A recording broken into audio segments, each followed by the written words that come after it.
Hello, everyone. Welcome to Beginnings, the show that asks, where do creative people come from? My name is Andy. I'm the host of the show and a writer and performer based in Los Angeles, California. Sorry, had a moment of, when you do something over and over again, and so when I've been doing the show for 10 years, so I've done that intro hundreds of times at this point. Like when you do something over and over again, you tend to dissociate after a while. And then if there's a moment when you're in the middle of that dissociation, when you re-recognize what you're doing, does that make sense? You're suddenly very aware of what you're saying.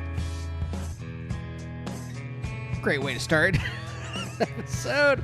Hey, you know what? My psyche is falling apart these days. So it's a perfect way to start the episode, because it mirrors my own consciousness. How are you all? Are you voting?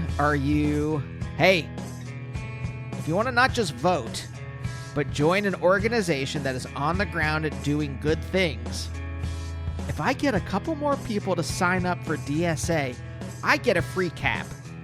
It reminds me of when I was a Cub Scout and you had to go door to door selling Tom Watt, which was this big cardboard briefcase filled with, I would say, like tchotchkes and wrapping paper, and they were just like samples, and you would show the people you were going door to door, you would show them the samples, and they would order from a catalog, that's the word, and then if you sold enough stuff, you could get different prizes. DSA is doing something like that. It's a membership drive. And if I sign up enough people, I get a cap.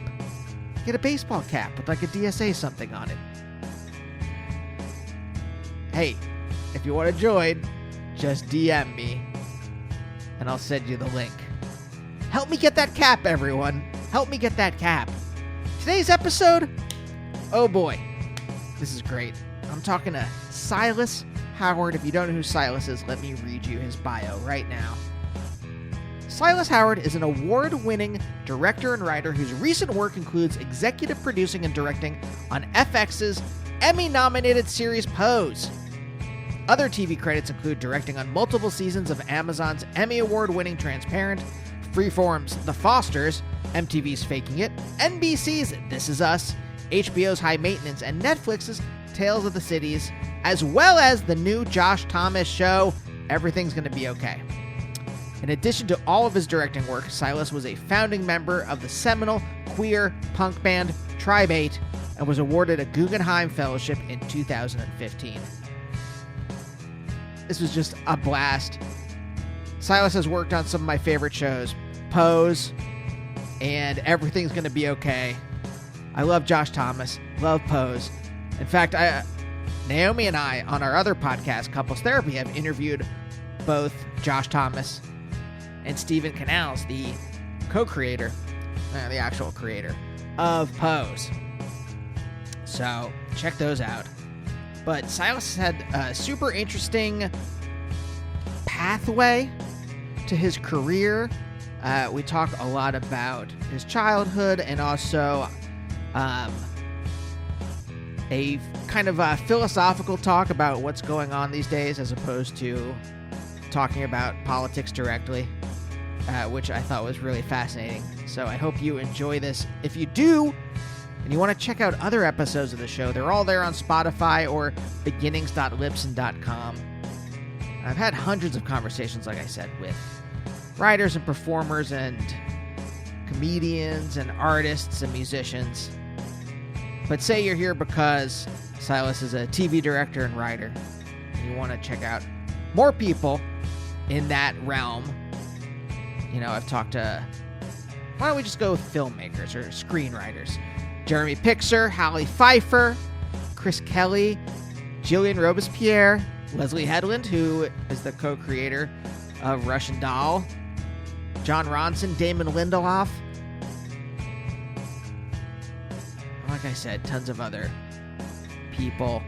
If you like what you hear and you want to subscribe to the show, you can do it on Apple Podcast, on Stitcher, Spotify, Google, Amazon, all the big tech giants that will hopefully be split up by some kind of antitrust action. But until then, you can hear beginnings on all of their platforms. What else? You can find me on Twitter and Instagram at Andy Beckerman. And I think that's about it. Great episodes coming up. I could not be more thrilled. Thurston Moore is going to be on the show next week. Ian Mackay from Fugazi and Minor Threat and founder of Discord Records. I just talked to him. Steve Conrad, creator of the TV show Patriot, which I loved. So stay tuned for all that stuff. But for now, let's talk to Silas.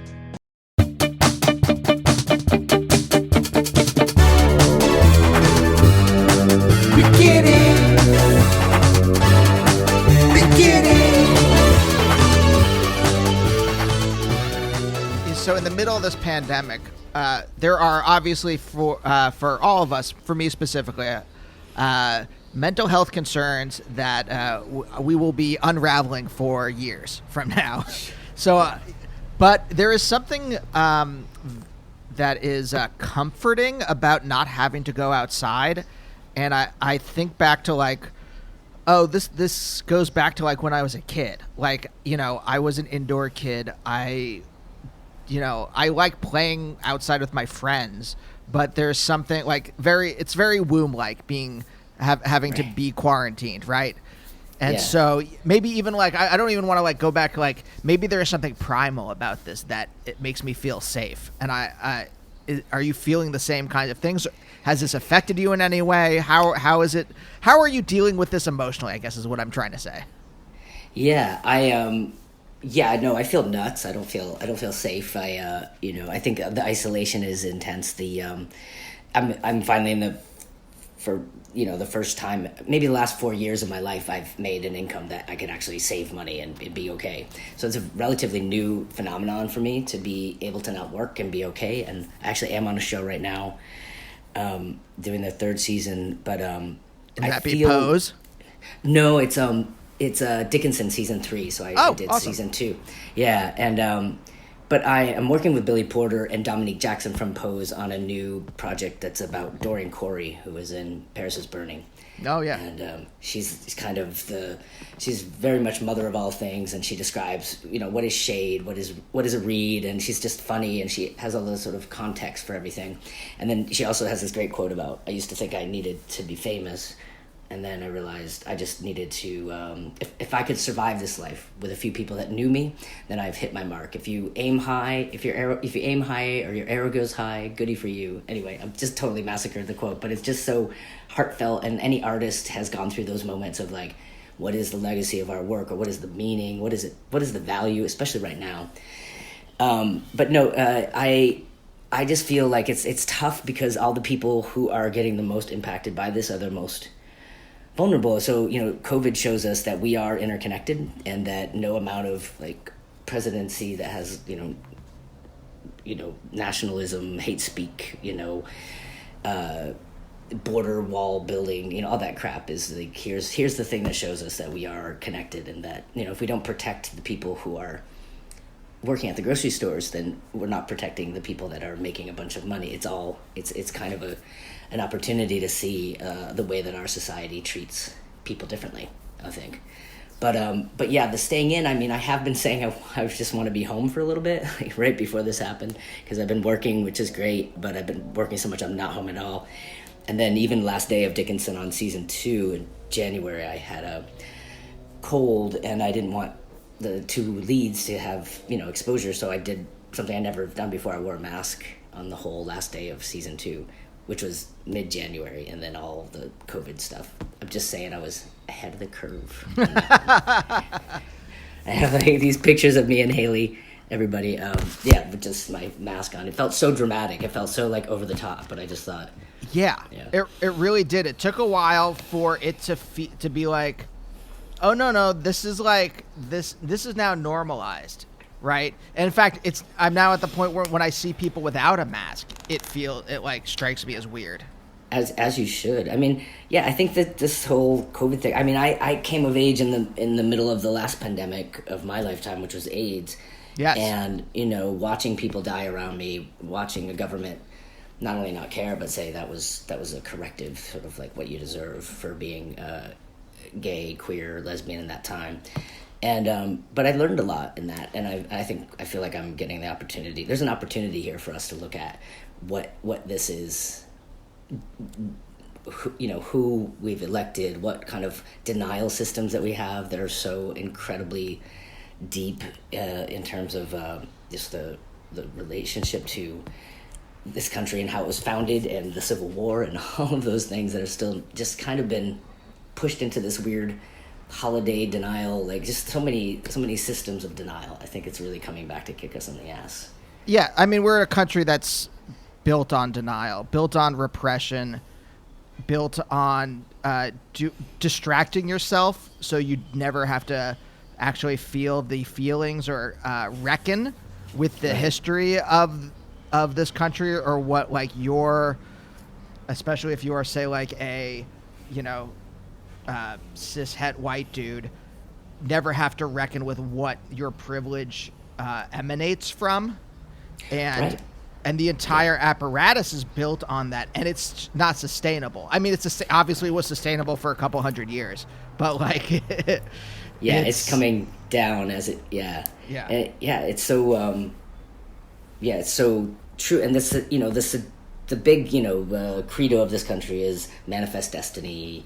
Anyone can make it. Anyone can be president, which is unlikely. It's kind of showing to be true. Anyone can be a pop star. You can be anything that you want in this country, as long as if you don't make it, you blame yourself. You don't blame the systems that may have been actually working against you your entire life. Right. And I think the amount of failing up that happens for people that are, I don't think privilege knows itself. I think as a person who's trans and queer and white, working class upbringing, there's a certain amount of privilege that I have still, has been revealed to me because of the gaslighting that this country in particular does about there's no sexism, no this, no that.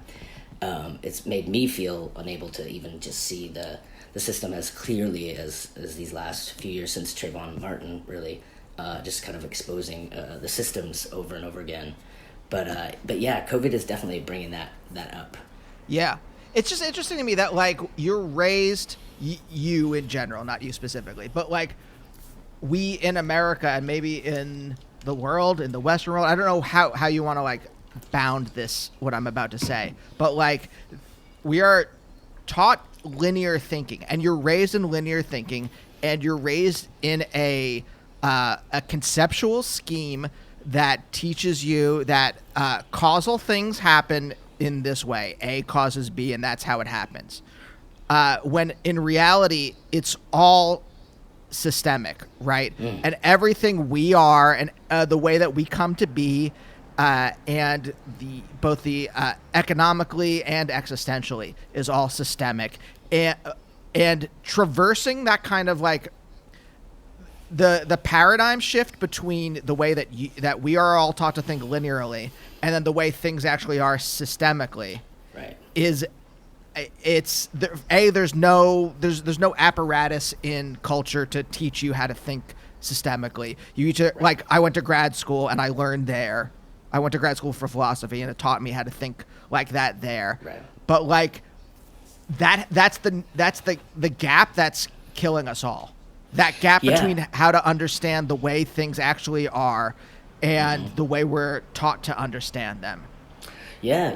I mean, I think that's our undoing in this country, I think. And it's a very seductive pitch that capitalism makes to us, which is, I'm even the anomaly. I'm like somebody who shouldn't have made it, and I made it very, very late, and it's always still on a bit of new foundation that's not so completely solid. But even as that, because I do know that when you have to work harder, you are more creative. When you have to think outside the box, like there are so many skills that you have to develop. That's why you're able to. That's why I think in this country, all the people oppressed are able to keep pushing through in spite of the capitalist system that is designed to not let you do that. Is because, if you really want it, you gotta just work. And those, for people that inherit that, I think they have a harder time. There's some, like, what is it? Syndrome I always talk about, inherited wealth syndrome. It's it wasn't the DSM as like having more money than you could comprehend. Yeah. Which just kind of like, I can't even imagine.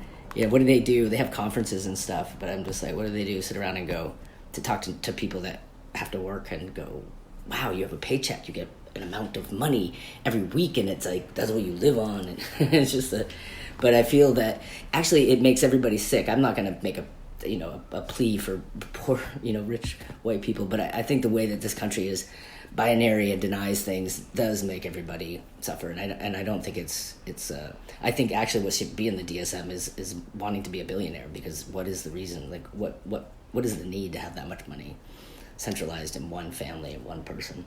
I don't know. I tended for a long time to project my own psychology onto I have a very good memory, so I just assumed everyone else has a very good memory too, and that when I met someone once for 5 minutes and then I remember them later, that if they didn't remember me, it's because they didn't like me or something like that, when in reality they probably just didn't remember me. There was nothing, like, for 5 minutes there was nothing remarkable. It's just that my brain happens to be like, remember things that are unremarkable for 5 minutes for whatever. So I tend to just think everyone is like me, and then I find out, like, oh no, the nation, it's like very varied. It is very the more I live, the more I'm like, is it just very dumb? Do we live in a dumb nation? I don't know. Well, I don't want to be too arrogant about it, but maybe that's might be the nation as a whole, hasn't, when I was thinking about COVID and how intense it was, and it's just the communities that is hitting more, the isolation, the lack of healthcare, if you have any other issue, if somebody has a healthcare issue.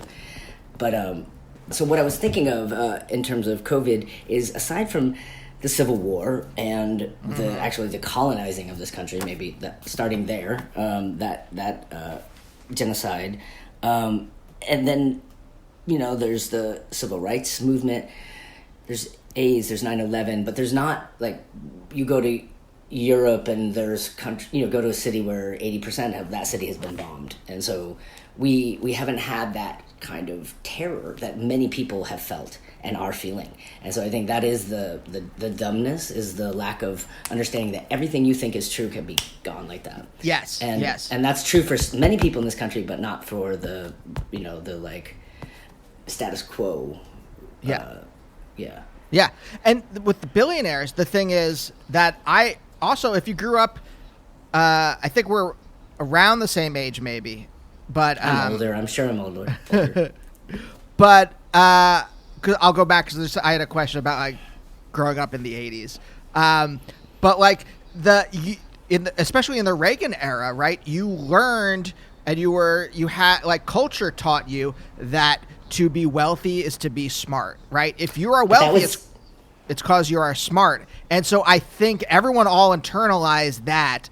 And there are some people, again, that lack awareness and are just and kept believing that. Like, it kills me, the idea of genius in the 21st century is applied to people like Elon Musk and Jeff Bezos, people who, like, figured out how to, like, pay for things online, versus the 20th century, where it was like genius was reserved for artistic genius or for scientific genius.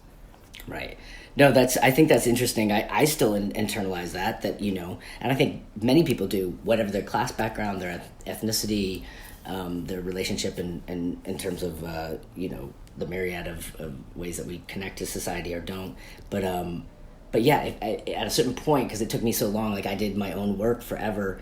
I had to fund myself. I did features, and then I went backwards and did shorts, and I did music. I just didn't do the career path you're supposed to do, but I did the path that let me make work as much as I could. Yeah. And I realized at a certain point I had to define success for myself. That was like an inside job, because if I left it out here, it was just going to be a lot of bullshit. But yeah, I think that is, the idea of, like, I'm just not good enough. I would win if I was good enough, which is like the president that we have, this sort of This bullshit of lie of like, so I think for me finally being paid to do the thing I'd done for 15 years before Transparent was my first show. It just made me realize how much luck is part of it. That I'm talented, sure, and I'm hardworking, absolutely. But there's a lot of talented, hardworking people. It's that and luck. It's not. I don't know. I don't believe the hype. I don't think that I got it because I deserve it. I think I got it because of combination of things. Yeah, and that's all of us. Yeah. There's something I call it backdating your ego, which I think because I think the main dynamics of, I was going to say our business, but I would say most businesses is nepotism and just randomness, right? Those are the two main things. I got to interrupt you for 1 second. Nepotism is something I've always looked at. Like I didn't come from any Hollywood connections. I did go to UCLA, and a mix of my classmates were from backgrounds like myself, or very connected. And but nepotism is something that is a fancy monetized version of community. And what I've always done is work in a community. I've worked with people that will show up and work for free. We recommend each other for jobs. We hype each other. And so now we're starting to get a little more agency, and I can see how we're, hey, I got through the gates. Let me get more people through the gates. Let's try to, expand this. But that is how the world works. And when you realize that currency is your relationships and the community that you find support in, that allowed me to do all that work for no money. And and I did get recognition. I got like Guggenheim for that batch of work that was pre anything TV. And but yeah, it was really a community of my people that was an intersection of people that allowed me to do that. I couldn't do that on my own. There's no way. Yes, I actually like the way you phrase it, though. I think the like, again, through this kind of like, on one end, it is on the like capitalist end of it, it is nepotism. In the socialist end of it, it is community, because I think nepotism doesn't. It just boosts you whether you are talented or not. Well, it's part of the problem. It's even in community, like how diverse is your community? What kind of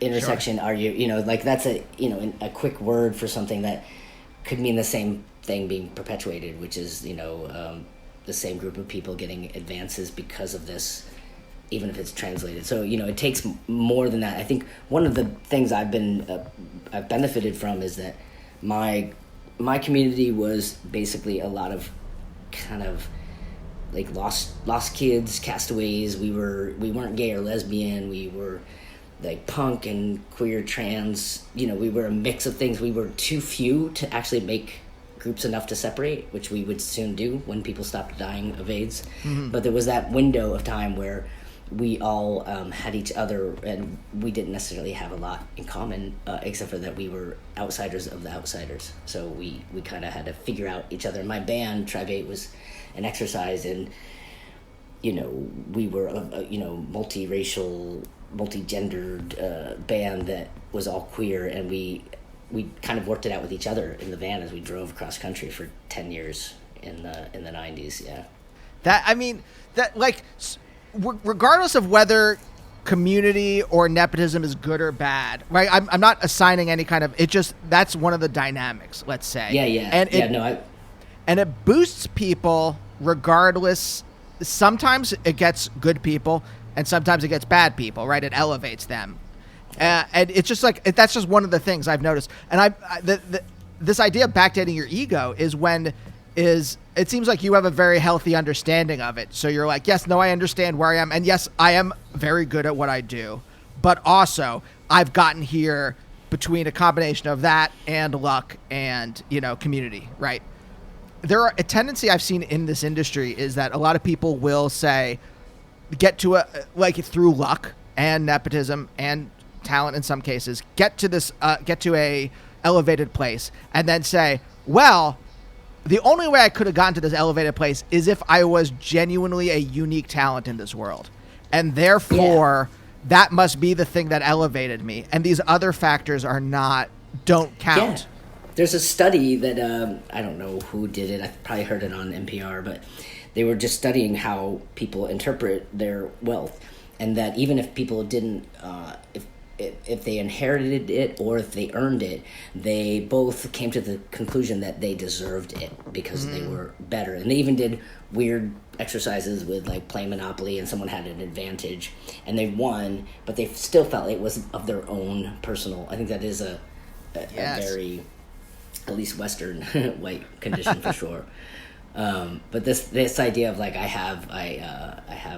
did this by my own accord instead of in connection to these other things. Yeah. It's, again, like you said before, it's that denial. That denial runs strong. If someone is going to do a postmortem on American society, that is going to be the cause of death, right? It is going to be denial and repression. And as all the awful things are repressed, the energy has to come out. This is very Freudian, so I don't know how much you want to subscribe to it, but that energy has to come out in some way, and it comes out in strange, twisted ways because it's there. Yeah, and it's all feelings. Feelings are, just to get all like West Coast about it, but feelings are energy, and if we prioritize some feelings are okay and others are not okay, then we have this imbalance, and it does have to come out sideways. And I think the thing that is it just is a sickness. I think that the way this country deals with things, like I remember going to other countries and realizing that they understood class system and they understood, it wasn't that they were necessarily not also fucked up, but there was just an awareness. Whereas here, it just becomes a self-sacrifice. It becomes this good enough, bad enough. That's all.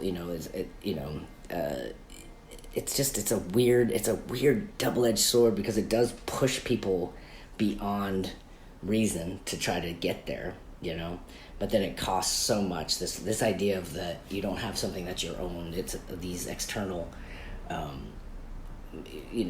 Systems that are going to say if you're okay or not. And then there's the whole education system, which is, I freak out mostly right now. Many things, but about the kids not being able to go to school, not having, like, falling behind where they don't have a computer at home or parents that can keep keep them up to date with all their classmates, and food and lunches, just so many things that are taken away, and yet you don't want to throw them into an unsafe situation. It's just not we are paying a high price for this idea of individualism does everything.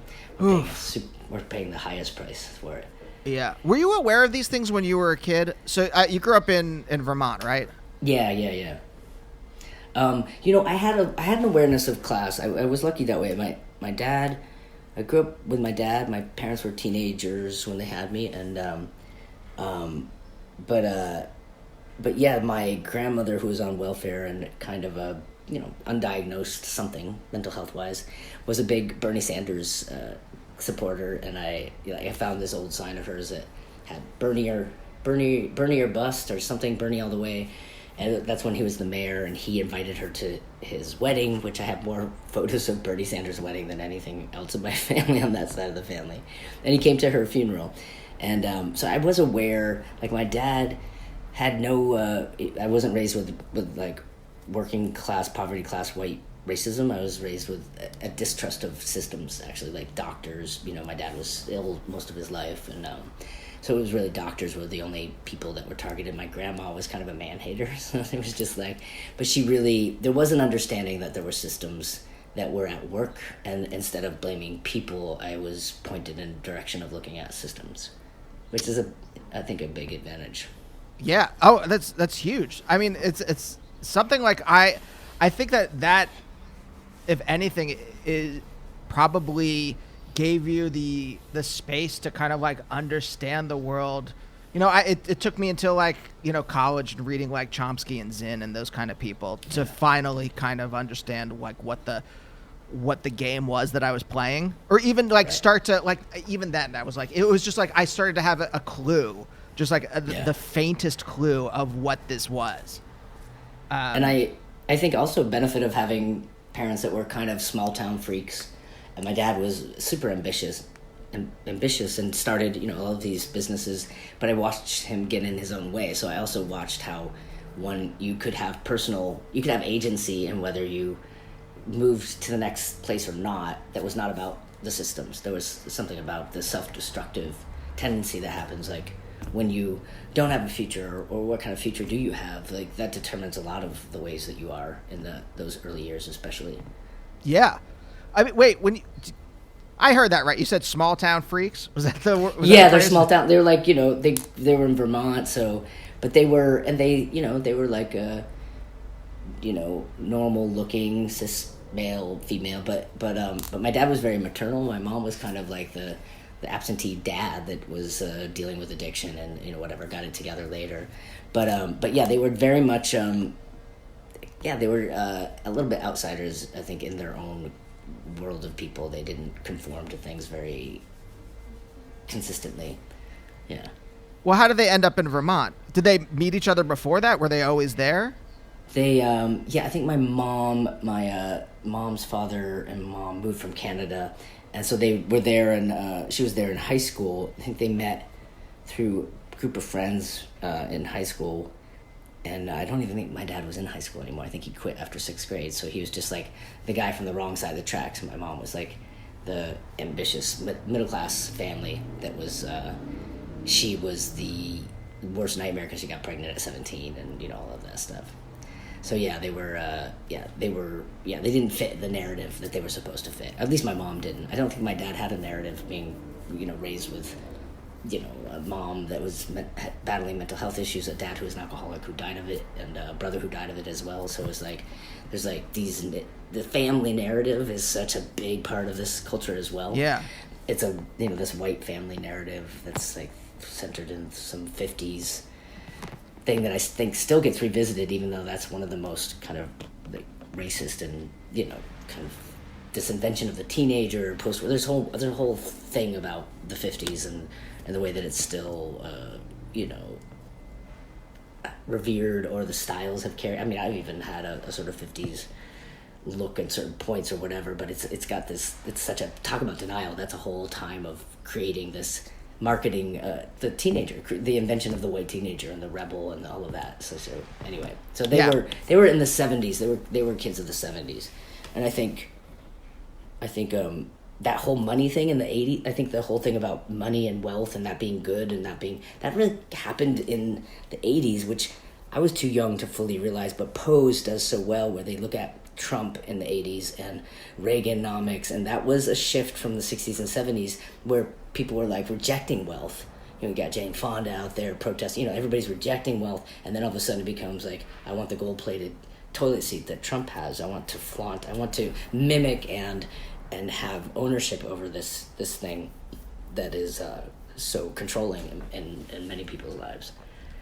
Do you think, though, that because your parents didn't have a narrative already, or they were like, I don't know about rebelling, but they were, if this is like a dialectic, right? They were pushing against the 1950s nuclear family narrative in some way. Totally. That they were then not susceptible to these cultural things. Like, I think my parents bought into that, even though we are like Jewish and we're not like this, and we're Jewish, like middle class, like very firmly middle class. But it's interesting because I think my mom was rejecting it or just didn't fit in, but my dad was trying to have it. He didn't have that narrative, so he was actually aspiring towards doing it different, raising me with my stepmom, having a family that was different than his family. So I mean, I used to fetishize normal family stuff because it was so foreign to me, because I didn't grow up like that, but I saw these TV shows and whatever that was telling me over and over again, right, that was the narrative where you figured yourself out and you had support, and right. So for those of us that grew up in chaos, you could easily want to have that family structure desperately. So I think he was less rejecting it, and I think my mom was rejecting it by an inability to do otherwise. So it wasn't even intentional. It wasn't even a rebellion. It was just that she, fell in love. She got pregnant. She had other things she was battling, and it didn't fit in.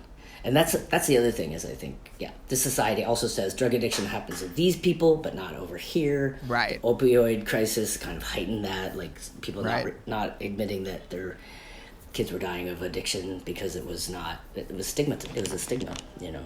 Yeah. So, yeah. Oh yeah, no, the addiction is very class based, right? It is if you are working class or lower middle class, right? It's your fault. It's all these other kinds of things. Whereas if you're upper, it's something, you know, that happens. You go to rehab and it's fine. It's not. You know, it's not a big rehab. deal. Yeah, totally. I mean, it's interesting that, like, because I rejected the kind of like, you know, bourgeois suburban lifestyle as a teenager. It just like, it seemed, I couldn't articulate it then, and only now as an adult I'm like, oh right, there's something like very meaningless about it to me. I'm not like, look, if someone lives in the suburbs, I'm not trying to like, and you're happy doing that, great. That's for you. But to your point, there was a moment in my childhood where I was like, I just want to be like a suburban housewife, basically. Like, I just want to be stoned and in this safe environment. I decided that's what it was all about. And but for real, it is interesting, the relationship to that, because it can be comforting if you've never had it, and it can be anathema if you are, you know, that puts you in a box that denies your denies your personal experience. Yes. You know. I mean, that's what I found to me. Like, I was kind of like a weird kid. I'm a weird adult, but like, that hasn't changed. But I found that like I was not. It seemed suffocating to me, and I couldn't. It just, and again, nothing was ever articulated. It was never like there was. It never. It just didn't make sense. Like, why is this? And I had this idea in my head that this was my destiny, and I had to do this. And it took a long time to break away from that. Yeah, destiny. I mean, expectations. What the world expects of you determines so much, right? Because you know, I went to 10 schools in 12 years. You know, from first grade to high school graduation, because we moved around a lot. And one of the last schools I went to was the most economically unsupported, and so hardly any of my classmates went to college, or you know, their parents might have even pushed back on paying for SAT scores. They just, not that they were bad people, they didn't understand. A lot of recruitment for the Army, but we had this one gay teacher, Mr. Blanchett, who totally changed my life in terms of I was like a drug dealer in high school, you know, trying to find my way, but you know, it was not easy. And then he came in and they developed this course with another teacher, and he was kind of out but not out. It was like an open secret that everyone was okay with, and he brought all these incredible materials, like Ntozake Shange's play for colored girls who consider the rainbow and suicide, and then another play about a Vietnam vet who was gay, and all these like just this material. And I watched all of my peers raise to the material. I actually watched the people that I also thought could go nowhere. Maybe I thought it was better. Then, so the expectations allowed something different to happen. But when you're in you know, an environment that's expecting you to do nothing, then, you know, it's very hard. You know, it's hard to rise to something because they're not giving you that opportunity. And so it's like they're just deciding that that's all you have. That's what you're capable of. Mm-hmm. That's what you're assigned. But I think that is, I think that the expectations are a big deal, and I think that it is something that, and also I was kind of lucky in a way. On the other side of it, I had low expectations. Like, moving out of Vermont made me a success story in my family, so I didn't have to reach these crazy heights that would have been very overwhelming. And I've had partners that come from, you know, really talented, wealthy families where it's like you're the best or you don't do it. And so I also didn't have that level of expectation that would have totally screwed me up, you know, in terms of moving forward. Yes, but like it's not the expectations. The paths were obscured for you, right? Yeah. Like I again, Pennsylvania. I have no connections into this industry at all. I didn't even know you could do it.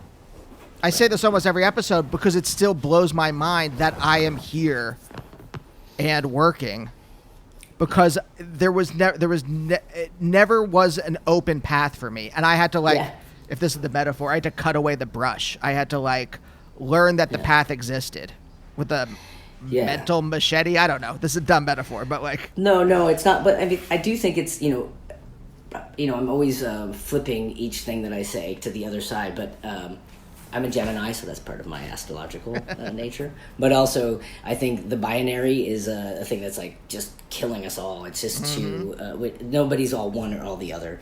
And so there's this mix of things that is, the curse of my life is the blessing of my life. It just is. It's just the reason that I've been able to go further or do things, and it's just owning that, on a personal level, has been what's allowed me to go to the next step, which is it's awareness of systems, but not dependent on defining myself by systems. So I both give, you can give yourself this knowledge that is, as facts, not emotional. It's not emotional that this country is built on slavery. Economic growth was built on that. It's not emotional. That's a fact. It's not, these are things that we've been told, you can, or even storytelling. Like my whole upbringing was like, you can't center a queer story or a trans story because it's too niche. And it's like, well, what's niche? Network is niche. It's just not relevant as much as other storytelling is, and it's still so hard to break through. But when you center a story, you get to, that's what storytelling does. It actually centers something so that everybody can connect, because it goes to this more universal thing. But it means you have to truly center it. You have to have multiple representations of that marginalized community, so that we see a person in relationship to other people like themselves, or in a community, because that's how we reveal characters. And so unless you have more than one, the rule of one just keeps you in a tokenized, explaining narrative. You're always just there kind of doing this thing that keeps the audience actually further away than they would be. Yeah. But yeah, it's just I just think I'm never, anything that's a rule, I'm automatically gonna question and just think that I know both opposing. The paradox is good storytelling. So that this thing is true, but you also know that there's personal participation in the downfall of one's own decisions, and what they have that is their control and what they have that is out of their control is an interesting space to look at. Yeah, I mean, again, it goes back to this idea that the gap between not just individualistic versus systemic, but but this linear versus a dialectical, right? You said this where you're about your father, right? This understanding of you as the individual do have free will within the boundaries that are set by the system, and it's constantly this interplay. It's not even and it's this interplay over time. So it's developmental. And that's why I think we have yet to jump to this kind of conceptualizing of the world, because it's so complex. Yeah. No, I think that the ways that we sabotage ourselves are just, it's hard to break that down. I think people, the work that I do is all about looking at super objectives. What is the thing under the thing? I'm successful because my dad wasn't. That would be my super objective. But I don't ever think of it in that context. I just know that drive and his self-destruction. And, it wasn't until I moved to San Francisco in 1990 and saw, this sort of action around first Gulf War and then ACT UP, where I saw anger externalized in the right direction instead of internalized, anger turned inward to addiction and domestic abuse, any kind of thing that would make it where you just take it out on yourself. And this was you can actually point it towards the systems that are responsible for denying humanness on some level. Yes. So your dad, what do you mean by, you didn't say this word, but self-sabotage, right? I'll use it and you can tell me if it's right or not. But how did he self-sabotage? He would make something out of nothing, which is something I very much identify with, being able to do or have been able to do in the past. And then it would be, as soon as it started to click, he would just want it all right away, and then the logic of financial restrictions and everything would go out the window, and so then it would be just sinking it. It would just be sinking the project by his own impatience to have the success happen. And he was someone who was you just need that money, you need that fuck you money, you need, there's a way in which he both used the system to try to get out, and it kind of worked against him. But yeah, I think that is the main thing, is just this belief of, wanting something so bad and then you get it and then you destroy it. And at least there's control. I mean, I guess that's the psychological thing about it, is if you're self-sabotaging. There's some way that you are in control. I never fully got that. It seems a little too heady, but I understand that is, I do believe that is a thing. Yeah. Which is, like, you don't have control over success, but you have control over destroying your own success. You have I've had this problem before where, like, I really enjoy, or I feel safe living in, like a Schrodinger's box where, like, say... Ooh, what's that? Oh, Schrodinger's box is a metaphor he used to, I think, kind of make fun of the idea of quantum mechanics occurring on a macro level. So he created this thought experiment, right? You put a cat in this box, it's sealed, and there's like a poison gas that's attached, like a poison gas shooter. I don't know what you call it. Right. It's attached to a something that shoots out a particle, okay, and a detector. And if the particle can either be like A or B. I forget what right. Just in two states, right? And if it detects the particle as B, it'll shoot the poison gas out. All right. And the thing is, until you open up that box, because in quantum mechanics, you don't know whether the particle is A or B until you observe it. Observing the particle is the thing that snaps it into one of those states. It's both A and B at the same time until you observe it, and then it's A or B. So until you observe what's going on, the cat is both alive and dead at the same time, right? Oh, wow. And it's a safe space for me. That, like, because that sounds so stressful to me. That's like, but wait, who determines what's going on? Because as much as I talk about, like, we only have so much control. I'm very interested in having control over my narrative and the narrative in general. I do too. I am very controlling, but there, when it's out of my control, like someone else is making a decision for me. Yeah, I get that. That's kind of like faith. That's a bit like when I taught at Ali Forney, which is an LGBTQ at-risk youth houseless shelter, and many of them were rejected by their families because of the family's religion, and yet they all carried Bibles. They all carried a different form, a more gentle form of religion, because you have to have faith to create something you haven't experienced. Like, it's an invention. It's a leap. It's something. It's how flying was invented or whatever. It's that kind of imagining something that's yet to be seen. So it makes sense that kind of leave it up to, I'm not in control of I don't know my best destiny, or I don't know, I think that is comforting to me as well, is that I'm not, sometimes I want something that is actually not the thing I need. There's something else that's better, kind of a thing. Yeah. It's a safe space because, for example, I don't choose whether I get staffed on a show or not, right? I submit, maybe I have an interview if I'm lucky. It's out of my hands at that point, right? Yeah. But I would rather live in that space.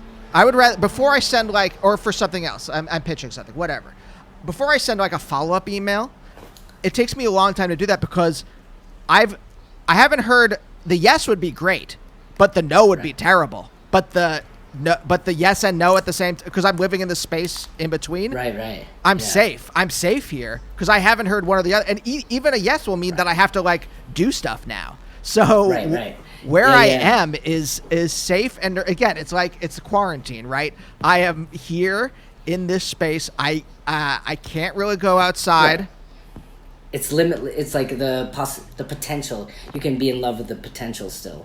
Yes, and to me that is, and where I wonder if with your dad there was something, again, all speculation, all very armchair Freudian speculation about all this stuff. Is that if he self-sabotaged, and I don't think it's conscious, right? But the mental dynamics are there.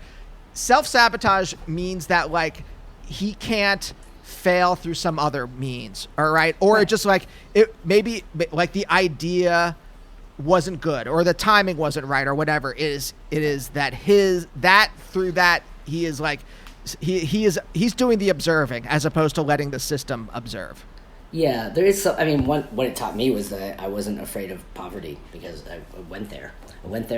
I saw it, I felt it, I as a kid, very intensely, in terms of food and utility bills and all that. And it could have driven me the other way. It could have made me want to just have that security. It didn't. It just made me feel like, well, I can handle that. I didn't die, and I want to go for these weird ideas that I have. So I feel like people that had more security had more fear. I did the thing that I kind of did all the things you're not supposed to do in terms of, well, many people have, just in terms of security. And I did realize that I was in my early 40s in New York after the economy crashed, and all of this stuff. I'd done 2 features, I'd gotten this MFA, I was doing these jobs, and it all just kind of went away, or I chose to walk away from the version of my life that I didn't feel connected to. But it was I owned those choices. Nobody put a gun to my head to say, tell queer and trans stories when nobody actually gives a shit, and they still don't give a shit. That's the unfortunate part, but they will eventually, because that's the future. It's very fluid. I think people are much more fluid than they like to admit, because the stigma is so heavy, so I think with that stigma removed, and as it gets removed more and more, you just find a generation that has a number of opportunities in front of them, and also a lot of baggage to deal with, so it's not Well, I mean, I wanted to get back to this a little bit, because I think the AIDS epidemic, I know, has look, besides people I lost because of it, it had a deep mental effect on my brain, on how I approach sexuality, and how all these kinds of things. And I'm wondering, you said you might be a little older than me, but were you a teenager in the 80s? I was, yeah, I guess I was, I graduated high school 88. Okay. Yeah. So, because when it was in full bloom was when I was hitting puberty. Yeah, I think of it as we're the generation that was not blindsided by AIDS. We were raised in it, and it's true that Elena Smith, who's the showrunner and creator of Dickinson, also is of that generation, a little bit younger than me, where that was formative to her. And so for me, it was just I have this thing that is not accepted anywhere. I don't see it anywhere, and then the only thing I do see about it is death. Which is a kind of intense way to come out in or coming of age story. And I think that gave me a lot of permission, because nobody, going back to expectations, no one expected anything of us. Success was nowhere on the horizon, so we couldn't fail. We could just do whatever we wanted because of that. And so I felt like that, being raised in the middle of that, made me just aware of if you want to do something, do it yourself. You don't look to anybody else. Nobody's going to give you permission. Why are you waiting for permission? Don't wait. Yeah. That's been the best thing that I took from that era, was to not wait for permission to make something happen.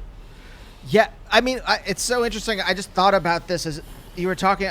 I've been talking to therapy lately about why is death so omnipresent in my brain?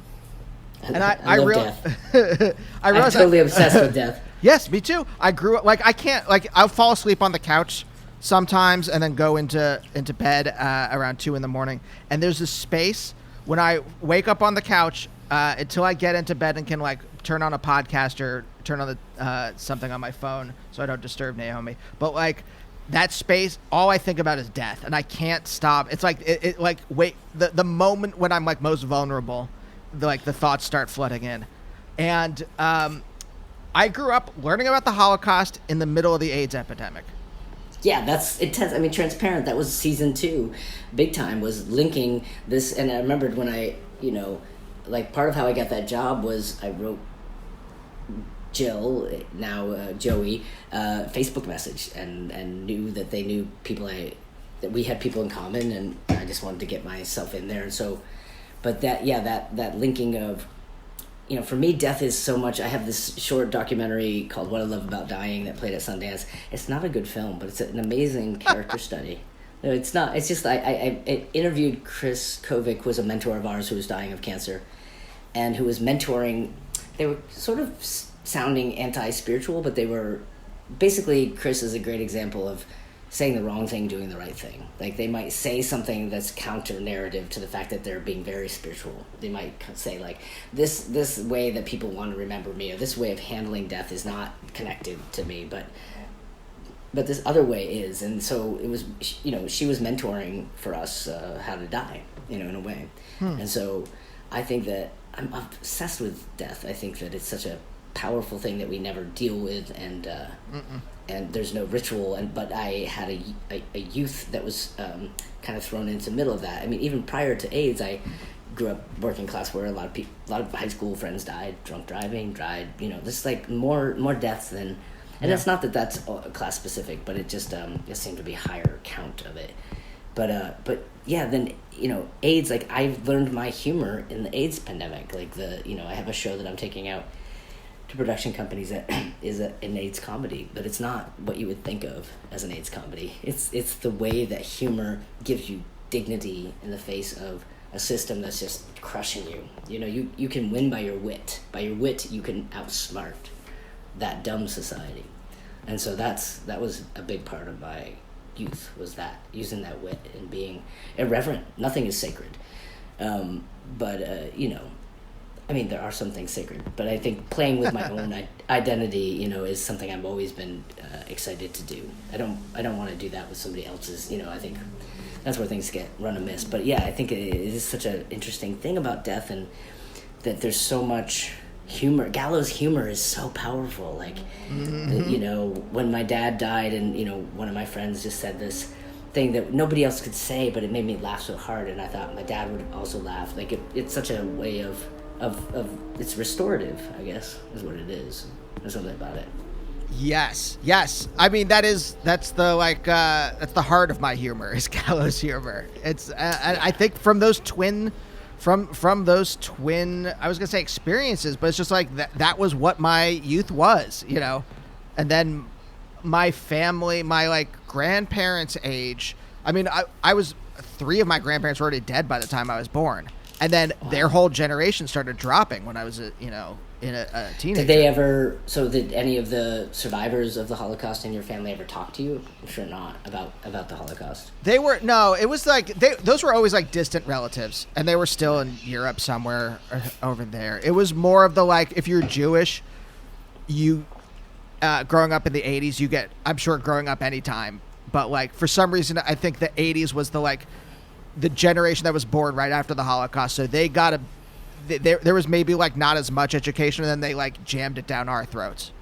Right. So between like all that death, between the AIDS, I'm trying to think of like the way that AIDS was like actually. It was just taught that was a death sentence. Don't get it. And then it was a death. Before the cocktail, it was. I mean, before 1994, it was a death sentence. And even though most of the people that died around me were a bit older, there were a few friends and a couple who were even younger than I was who got that. And it really was, what are you going to do with 2 years? That was the question. And that's kind of the question of the show that I'm working on, which is, your future is now down to a year or two. What do you do? And I saw people do things like, Rick Jacobson was opened up an art gallery next to my cafe in San Francisco, and it was, like, again, the size of a bowling alley lane. But if I had bought one piece of art from every person that he curated, I'd be sitting on wealth beyond reason, because he really had this eye for art that was going to become, really revered and valued, but he was doing that when nobody was yet. So, but it was this kind of intense thing of what is a future? Like, if you don't have a future, which I think a lot of young people right now, do they have a future? They're looking at a planet that's completely fucked, and this weird, terrible, I don't even know what to call this administration, but all of this stuff that's politicized them. Like, my godson's 15, and he's been out at every protest, and he's politicized, but he doesn't have a choice. I mean, it's just like it's put in their face, because they don't have the luxury to think climate change is a hoax. They don't have the luxury to think any of those things that generations older than me do. They still can afford this weird denial that the younger generation can't. They can't afford that shit because that's, you know. I mean, when did you like? Okay, couple questions. You can answer them in any order, or however you want.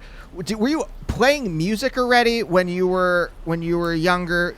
Did this happen when you moved to San Francisco? Why did you end up? Did you go to San Francisco right from Vermont, or did you go anywhere else first? Yeah, I went to San Francisco because I knew I was queer, trans. I had no words for it, so it's interesting too about language and identity. But I didn't know what it was, but I knew I was something that was going to be better, you know, easier to find in San Francisco.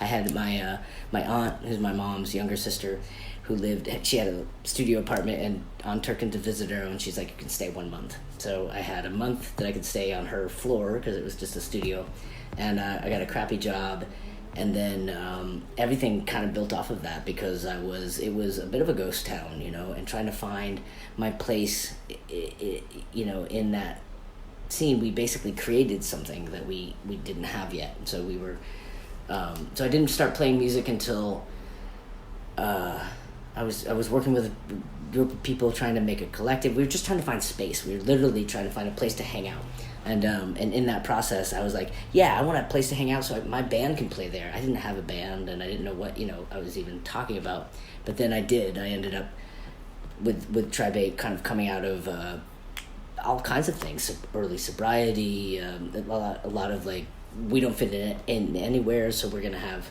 this and this embracing of irreverent humor. So, you know, the first song was, you know, if I as a butch dyke back then was you know, playing a role of masculinity and all that stuff, we were pushing against, you know, Birkenstocks, you know, tea drinking lesbians. So, you know, our first song was I just want to manipulate my girlfriend, and so it was this whole kind of pushing against all these stereotypes, and you know, and then we did play Michigan, and we like all of this. It just was like this experiment in pushing against what I was supposed to be or what we were supposed to be, but it's different when you're pushing against. What is interesting for me as a person now that has a certain amount of platform is that back in the days, nobody cared what we said, and we had to embrace words like dyke, faggot, tranny. Those were the words that we used because those were the words used against us, and it was like a cartoon in a bad way. I wouldn't be able to walk down the street without people making a gesture, attacking me verbally, attacking me physically. Like, that was a common thing back then, but it kind of pushed us to, again, like, those words can't hurt us. We're going to own those words. You can't touch us. And so then cut to, you know, a platform of visibility and then the responsibility that comes with that. So you have a different relationship to those words. And so that's been interesting. But what I do hope is that we don't discount certain historical narratives based on semantics, because I think that, you know, one person I did a short doc on is Bambi Lakes, and she describes herself as a drag queen, a tranny, a transsexual, and transgender, all in the same conversation. And it's because she's been out since the 70s on, and so society has changed and the language has changed, and it's not, the point is not the right word, the point is the right sentiment. You know, how do we see each other? Yeah. Well, that's been something I've been somewhat critical of lately, where it seems like people are very quick to jump on language as opposed to deeds, right? People are easier to, especially, and it's just I think it's just like, it's both like a boiling over of rage against the machine, a boiling over Speaking of 90s. A boiling over of rage against being oppressed, right? So, which is important. I mean, yes. Rage is, like, people, there's so many people that were not allowed to express rage, and then they finally do, you know? Yes. Yeah, I mean, it's so it comes from an understandable place. There's this boiling over of rage, and at the same time, the project of actually changing society is a long and difficult project. I'm in DSA, and, you know, one of the things we're trying to do is close the Adelanto, the concentration camp. Wow. That's like about 90 minutes outside of Los Angeles. It's owned by $1 billion company, and trying to like find the like cracks in the armor for this $1 billion company is extremely difficult. And it's a long project to that it'll just be a long time. But so I can understand some of the stuff, but like I do see that like it seems to be mixed with like with like not understanding history, not understanding people. It's exactly right. It's a recovered history, right? So we're going back, like we're writing history now. We're writing certain histories now, and it's about going back in time and saying, you know what, actually here's this other point of view, which is what storytelling does so well. Here's another perspective on this entire narrative that you've been fed, and it actually shows you something different. And so I think the past is present is something I'm always obsessed with. The only projects I want to do that are centered in the past are because they're telling me something today that I need. There's something I need to know today to know how to move forward, and I've been denied on some level. Yeah, but it's just funny, like I like how audiences like they get real tight, even when like people who's, you know, trans comics I'm friends with, right, who use certain words on stage, and then the audience gets real tight when they hear certain words. Yeah, I think that, and I think because the audience is coming from this like place of like between rage and between like all that kind of stuff that I was talking about together. And maybe, maybe people want to do better than they're given credit for too. Maybe we as a society are being sold a bill of goods that isn't actually accurate. Maybe there's a way that we need to move forward that is open to that possibility. That's not about right and wrong. It's not about, it's about connection. Yeah. Because I do think that I've never had a simple answer about anybody or any group of people, and I would never want to. But that confusion can be painful and harder to manage on a political level, but is actually true that everything's a little bit more messy than we want it to be. Everything's a little bit harder to decipher than we want it to be. It's not a sanitized story with a bow at the end, I love that. I just looked at. I'm like, oh gosh, we're past an hour. Oh yeah. I don't want to keep you too longer. Can I ask you one last question? Absolutely. No, I could just talk to you forever. So yeah, I know this is such a lovely conversation. When do you like? I was in a band in college, not successful, but like we were an indie rock band, and I had always wanted to do this. I always wanted to be a writer. I always wanted to be in comedy. Again, this stuff was repressed. I didn't think I could do. I didn't even know I could do it. Again, I keep saying like I didn't think I could. I didn't even. It wasn't even the possibility wasn't there. Yeah, and what platforms do you have? I mean, it's like. Yeah, I love watching people who don't have get access to improv, get access to, when I teach film, I'm like, you're going to all do improv, you're going to hate it, but I'm going to just make you do it now, I'll go first. But then you watch the shyest student be the most brilliant, and so anyway, yeah. So, did you want to be a director? Did you want to be, like you said, storyteller, which I think is, I think a best way of summing up everything that's involved in creating and, filmmaking or, TV producing, right?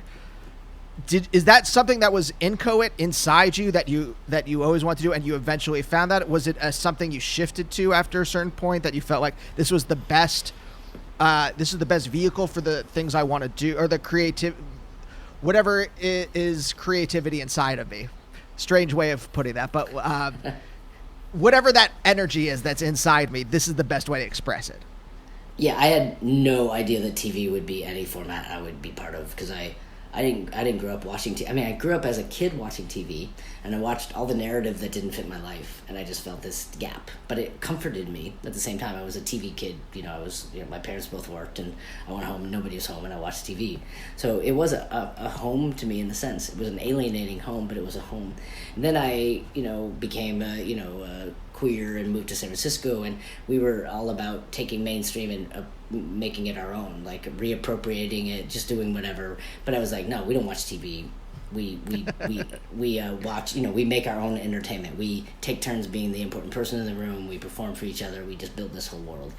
And so then, cut to all the indie filmmaking and the battles that I had with the burden of representation and trying to get different narratives out there.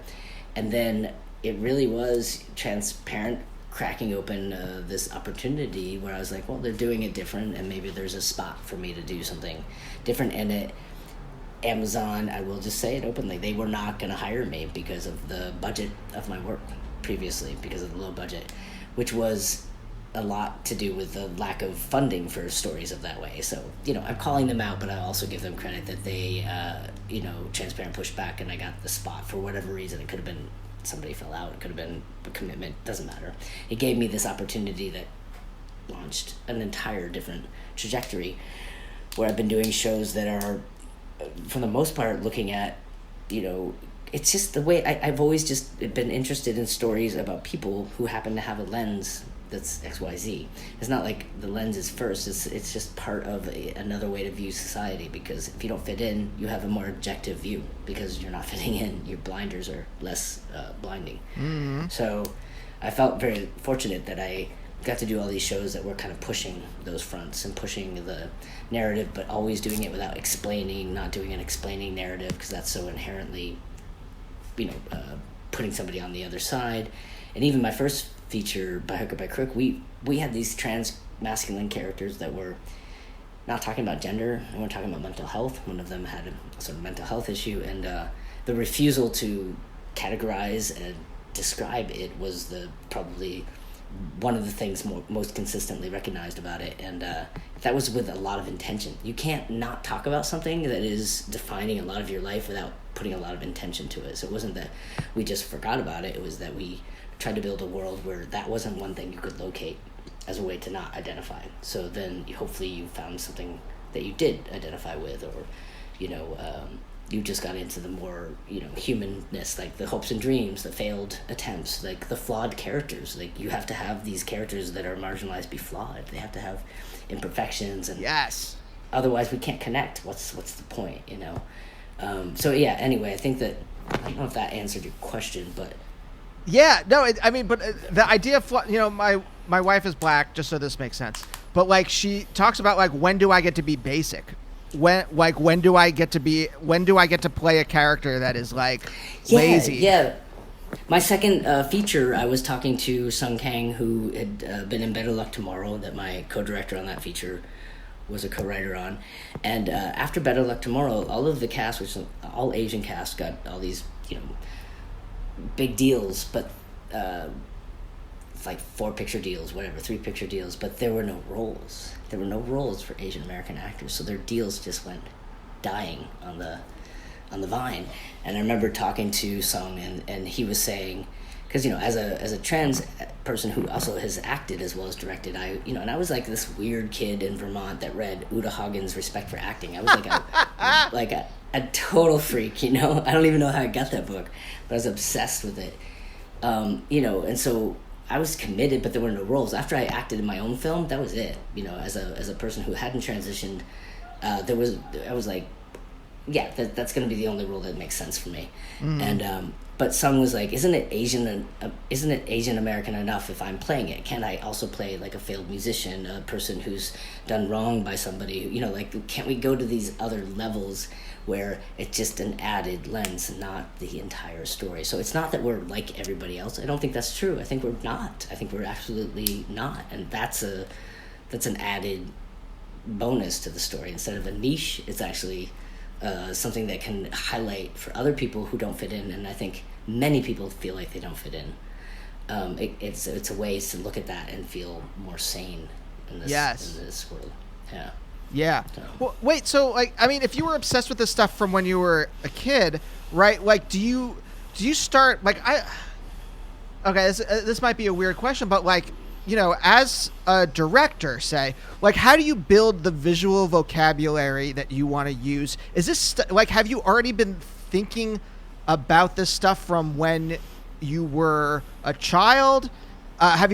Or was it something that as you actually start making things, you start building in the actual act of making things, you start building that I think it's more like that. That's why I identify as a storyteller first. It's all character for me, which, to be honest, I think movies and TV shows all live and die based on character, how well they do character. So it's always character and getting a connection through storytelling, trying to connect through a gap that is apparent.